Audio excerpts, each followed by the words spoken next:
ఎప్పుడు చెప్తా కదా, ఒకప్పుడు పేతురు గారు గలిలయ సముద్రంలో చేపలు బట్టి ఈ చేపల కార్యక్రమం పూర్తయిన తర్వాత వాళ్ళ ఇంటికి వెళ్తా ఉంటే ఊరోళ్ళంతా ఏమనుకునేవాళ్ళు తెలుసా?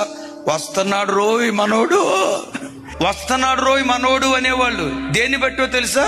వచ్చే చేపల కంపును బట్టి పేతురు గారు వస్తా ఉంటే జనం అంతా పారిపోయేవాళ్ళు. అమ్మో కంపు కంపు కంపు కంపు.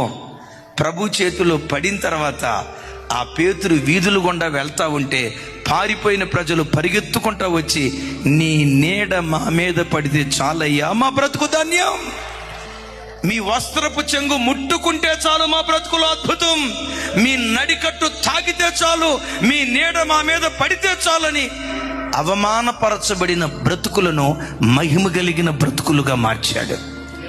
యోహాను, యాకోబు, పేతురు వీళ్ళందరూ ఎక్కడి వారు అనుకుంటున్నారు? గలిలయ ప్రాంతానికి చెందిన వాళ్ళు, చేపలు పట్టుకునే వాళ్ళు. ఆ చేపలు పట్టుకునే వాళ్ళని గలిలయ ప్రాంత ఈ చేపల బెస్తవారిని పట్టుకొని వాళ్ళ ద్వారా భూలోకానికి సువార్తను అందించాడు. అవమానపరచబడిన ప్రజల బ్రతుకులను మహిమ కలిగిన బ్రతుకులుగా మార్చారు. నా చేతులెత్తి దైవజనమా మిమ్మల్ని దీవిస్తున్నాను. మీరెక్కడైనా ఏ ప్రజల మధ్యలోనైనా అవమానపరచబడ్డారా? తృణీకరించబడ్డారా? వేదన నొందిన బ్రతుకులుగా మీ బ్రతుకులు మిగిలిపోయాయా?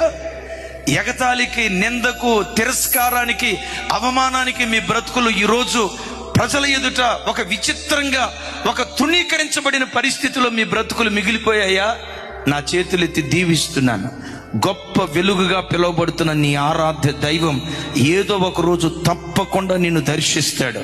ఎక్కడ తృణీకరించబడ్డావో అక్కడే మూలకు తలరాయిగా దేవుడు నిన్ను మారుస్తాడు. ఏ ప్రజల ఎదుట తలదించుకొని బ్రతికావో అదే ప్రజల ఎదుట తలెత్తుకొని తిరిగే దినాలు నిశ్చయంగా నీ బ్రతుకులో దేవుడు అనుగ్రహించునుగాక. అవమానం పొందిన చోటే, తృణీకరించబడిన చోటే, ఎగతాళి నొందిన చోటే, నిందపడిన చోటే రెట్టింపు ఘనత నా దేవుడు నీకు దయచేయునుగాక. ఏదైనా చేయగలడు, కథ మొత్తం మార్చగలడు. చప్పట్లు కొడుతూ స్తోత్రాలు చెప్దాం.